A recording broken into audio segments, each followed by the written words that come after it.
अस्सलामुअलैकुम दोस्तों, simple earn में आपको एक ऑप्शन देखने को मिलता है ऑटो सब्सक्राइब का। और अगर आप देखोगे तो मेरा ऑप्शन ये अभी ऑन है। ठीक है, आज मैं आपको बताऊंगा कि असल में इस ऑप्शन का कैसे काम होता है। अगर आप इसको ऑन करना चाहते तो ऑन करने का क्या तरीका होता है, ऑफ़ करना चाहते तो ऑफ़ करने का क्या तरीका होता है, और ऑफ़ ऑन करने का आपको क्या फ़ायदा इससे होगा वो भी मैं आप लोगों को बताऊंगा। लेकिन सबसे पहले मैं इसको एक बार बैक करना चाहता हूं, ताकि कोई अगर बिल्कुल नया बंदा है वो यहाँ तक आना चाहे तो वो कैसे आएगा। तो सबसे पहले आपने क्या करना है, आप इसी तरीके से यूट्यूब पर वीडियो देख रहे होंगे तो आपने क्या करना है, इसी वीडियो के 3 लाइन का जो ऑप्शन है आपने इसके ऊपर एक बार क्लिक करना है। जैसे ही क्लिक करोगे उसके बाद आपको यहाँ पर सिंपल अर्न का ऑप्शन देखने को मिल जाएगा। आपने इस पर क्लिक करके इसको यहाँ पर ओपन कर लेना है। यहाँ पर दोस्तों ये माई एसेट पर सिलेक्ट रहता है। आपने क्या करना है, ऑटो जो सब्सक्राइब है इस पर एक बार क्लिक करना है। आप जैसे ही इस पर क्लिक करोगे अब इस तरीके से ऑप्शन नज़र आ जाएगा।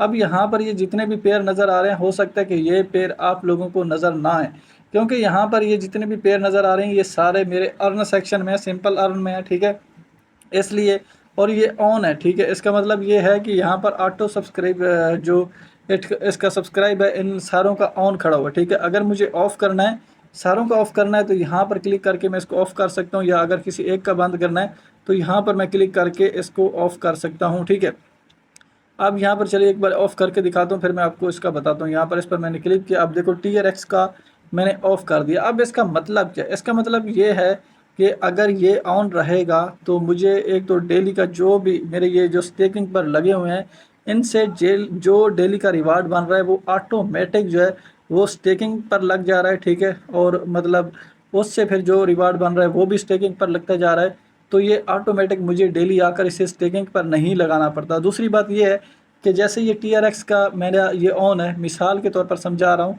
इसकी जगह अथेरियम, BTC, USDT कुछ भी हो सकता है। ठीक है, अब जैसा कि मेरे पास ये ऑन है, अगर ये ऑन है और मेरे अकाउंट में स्पॉट वैलेट में मैं TRX बाय करता हूँ, कहीं से मंगवा लेता हूँ कुछ भी, जैसे ही वो मेरे TRX आएंगे तो वो ऑटोमेटिक जो है वो स्टेकिंग पर लग जाएंगे, क्योंकि ये ऑन है। ठीक है, और इसी तरीके से मेरा BNB ऑन है, और जैसे ही BNB मेरे वैलेट में आएंगे, मतलब स्पॉट वैलेट में आएंगे, तो ये ऑटोमेटिक उसको उठा लेगा और उसको स्टेकिंग पर लगा देगा। ठीक है, लेकिन अगर मैं इसे ऑफ़ कर देता हूँ तो फिर ये जो मेरे पहले BNB स्टेकिंग पर लगे हुए हैं वो तो रहेंगे। ठीक है, लेकिन अगर मेरे नए BNB अकाउंट में आते हैं या मैं उनको बाय करता हूँ तो वो इनको उठाएगा नहीं, मतलब स्टेकिंग पर नहीं लगाएगा, क्योंकि मैंने इसको ऑफ़ किया हुआ है। अगर मैं ऑन कर दूंगा तो फिर ये, और जैसे ही नए BNB मैं इसे बाय करूँगा, ठीक है, तो वो ऑटोमेटिक स्टेकिंग पर लग जाएंगे। तो इस तरीके से दोस्तों ये ऑटो सब्सक्राइब का बटन जो है वो काम करता है। अगर आप सारों को जो है ना वो सब्सक्राइब या अनसब्सक्राइब करना चाहते हो तो ऊपर वाले पर क्लिक करूँगा। ठीक है, तो यहाँ पर अगर मैं क्लिक करूँगा तो ये सारे जो है वो आल जितने भी नज़र आ रही हैं ये सारे जो है ना वो अनसब्सक्राइब हो जाएंगे। फिर मैं दोबारा इस पर क्लिक करूँगा तो ये सब्सक्राइब हो जाएंगे। ठीक है, इसका सिंपल सा ये मतलब है। अगर आपको फिर भी समझ ना आए तो वीडियो के नीचे आपने कमेंट कर देना है। बाकी दोस्तों, अगर आपने अभी तक बाइनेंस एक्सचेंज पर अकाउंट नहीं बनाया तो आप इसी वीडियो के टाइटल पर क्लिक कर लो, डिस्क्रिप्शन खुल जाता है, यहाँ पर आपको बाइनेंस का लिंक मिलेगा। अगर आपको अकाउंट बनाने में मसला है तो सी मोर पर क्लिक करो, पूरा डिस्क्रिप्शन खुल जाता है। इस वीडियो में मैंने पूरा तरीकाकार बताया है कि कैसे आप लोग बाइनेंस का अकाउंट बना सकते हो और कैसे अपने अकाउंट को वेरीफाई कर सकते हो।